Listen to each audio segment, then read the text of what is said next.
Sodom. The name itself whispers of ancient choices and their heavy costs.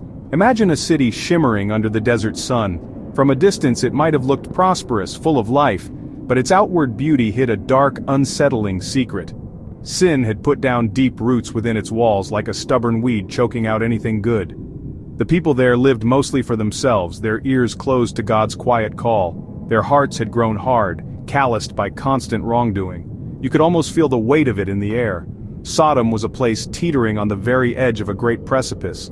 And you can be sure, God was watching. He sees all things. Living in this challenging place was a man named Lot. You might remember him as Abraham's nephew. He had chosen to settle near Sodom. The land was green and well-watered, promising a good life for his family and herds. It seemed like a practical choice, a sensible move.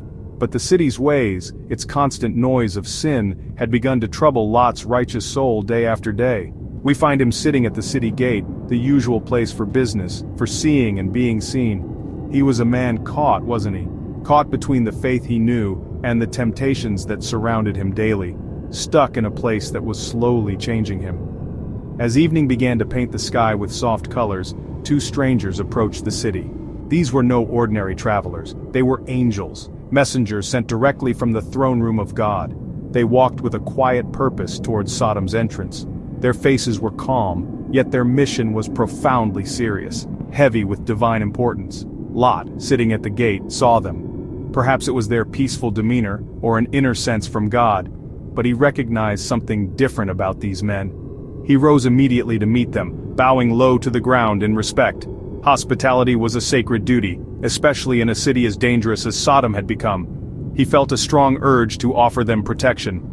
Lot earnestly invited them into the safety of his home. "Please, my lords," he urged them, "come and stay at your servant's house tonight." He knew the hidden dangers that lurked in Sodom's shadowy streets after dark. He wanted to shield these visitors from that ugliness. He offered to wash their feet, a common courtesy extended to weary travelers in those ancient times. He promised them food and a safe place to rest. His hope was simple: to keep them hidden, to offer a small island of kindness in a vast ocean of impending evil. It was a gesture of good in a city that had largely forgotten what goodness meant. The night in Sodom was just beginning to unfold, but any hope for a peaceful rest for the visitors was quickly shattered. Before the angelic guests could even prepare to lie down, trouble arrived with loud, angry shouts. The men of Sodom, it seemed every single one of them, from the youngest to the oldest, from every part of the city, descended upon Lot's house. They surrounded it completely. Their voices were a chorus of rage and perverse demand. They began to beat on Lot's door, their intentions as dark as the night itself. The darkness outside the house was a chilling mirror of the profound darkness that had consumed their hearts. Their demand was shocking in its wickedness. "Where are the men who came to stay with you tonight?" they shouted up to Lot. "Bring them out to us so that we can know them carnally." Their words dripped with sinful intent, a deep offense against God and against basic human decency. Lot, caught in an impossible situation, went outside. He carefully shut the door behind him, perhaps to shield his family and guests from the immediate fury. He stood alone, facing the menacing, angry mob. Fear must have gripped his heart, yet he felt the heavy responsibility to protect those under his roof. His heart no doubt pounded like a drum in his chest. Lot made a desperate and deeply flawed plea to the crowd. "No, my friends," he begged them, his voice likely trembling, "please don't do this terribly wicked thing." He tried to reason with their madness. Then, in his panic and immense confusion, he made a truly terrible suggestion. He offered his own two daughters, who were virgins, to the violent mob. "Look," he said, "I have two daughters who have never been with a man. Let me bring them out to you, and you can do what you like with them." It was a shocking, heartbreaking offer. A father desperate to uphold the code of hospitality, considering the sacrifice of his own children, it showed just how distorted his thinking had become living in Sodom. The angels inside the house could not let this continue. The mob fiercely rejected Lot's horrifying offer. They grew even angrier, their threats escalating. "Stand back!" they yelled at Lot. They mocked him. "This fellow came here as a foreigner, and now he wants to act like a judge over us." They surged forward, ready to break down the door and seize Lot himself. But just then, the angels acted with divine speed and power. They reached out, pulled Lot back inside the house, and quickly shut the door. Then they struck the wicked men outside with a sudden blindness. All at once, the aggressive attackers were left groping in the darkness, unable to even find the doorway, their evil plans thwarted by heavenly power. Once Lot was safely back inside, the angels revealed the full gravity of their mission. Their questions were urgent. "Do you have anyone else here in this city?" they asked Lot. "Any sons-in-law, any other sons or daughters, or anyone else at all who belongs to you?"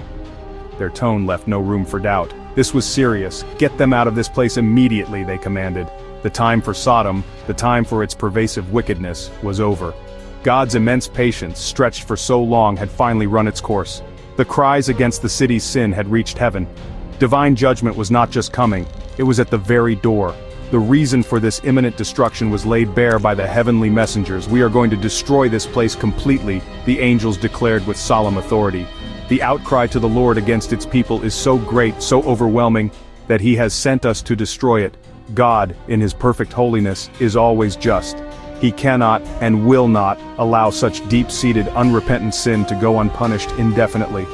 The cities of Sodom and Gomorrah had become festering symbols of rebellion against their Creator. Their fate was now sealed. The angels were there as agents of this divine verdict, a verdict that was both terrifying in its scope and absolutely necessary in its justice. Lot, understanding the terrible urgency, hurried to warn his sons-in-law, the men who were pledged to marry his daughters. He found them and pleaded, "Hurry, you must get out of this place right now. The Lord is about to destroy the city." But his words fell on deaf ears. They looked at him, perhaps with amusement, perhaps with pity. They thought he was joking. They laughed. How could they take such a warning seriously? They were too comfortable in Sodom, too entangled in its ways, too accustomed to its rhythms. They simply could not imagine such a sudden, catastrophic end to their world. Their spiritual hearts were as blind as the mob had been physically. This tragic disbelief would cost them everything. Yet even in this looming judgment, we see a beautiful glimpse of God's mercy. Why was Lot, a man clearly flawed and influenced by his surroundings, being singled out for rescue? The Holy Scripture tells us something profound. God remembered Abraham. Abraham, Lot's faithful uncle, had passionately pleaded with God for Sodom. He had interceded, asking God to spare the city if even a few righteous people could be found within its walls. Though not enough righteous individuals were found to save the entire city, God, in his grace, showed specific mercy to Lot's family.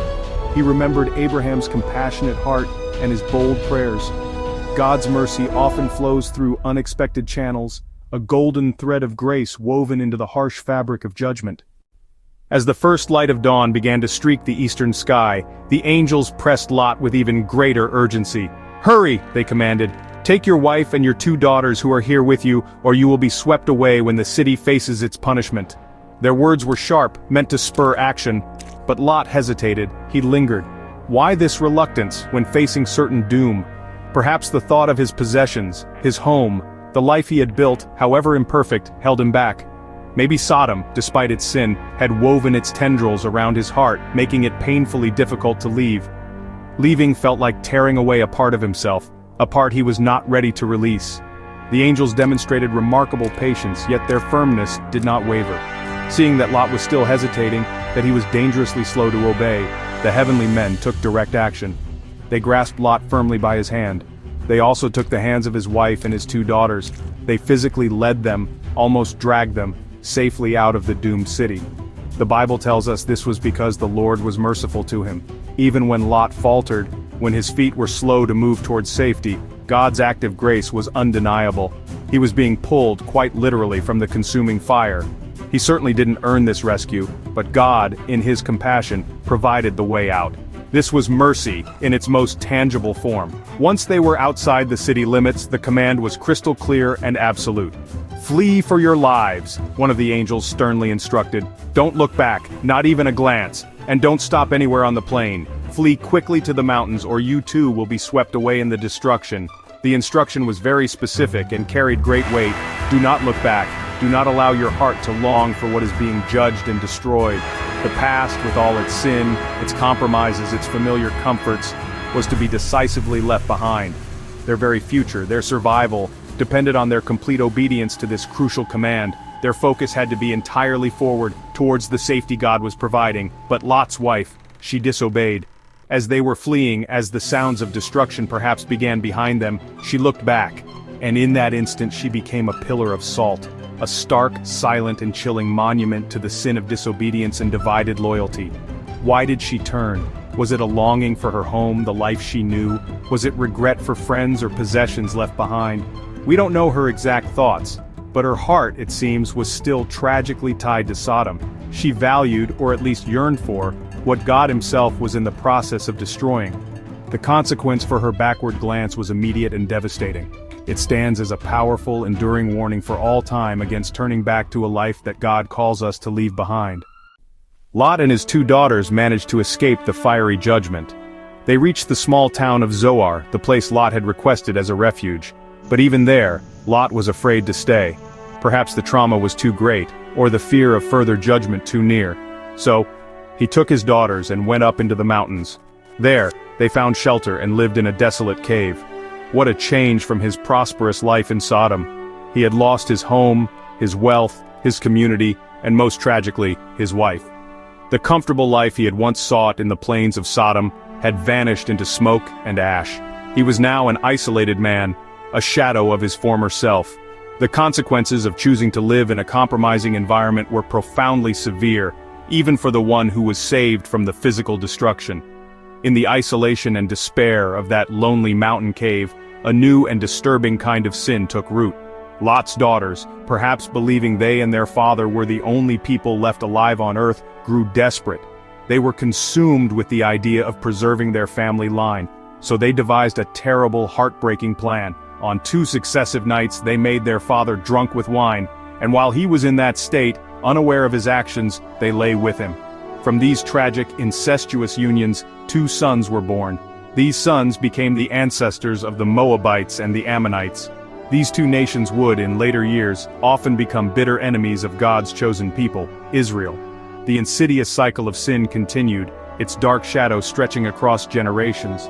This dramatic and unsettling story from Genesis chapter 19 powerfully reveals God's perfect, unwavering justice.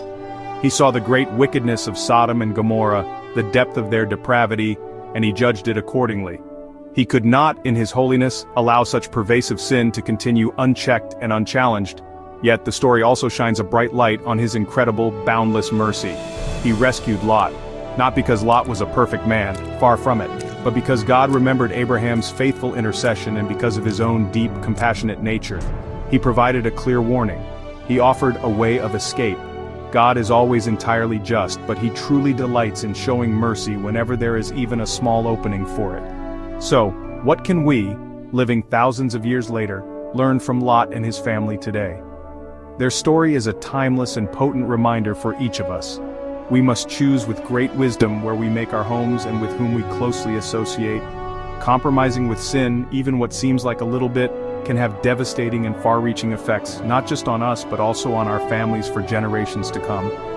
We must heed the warning not to look back, not to long for the worldly things or sinful patterns that God clearly asks us to leave behind. Instead, our response should be to flee from sin with determination.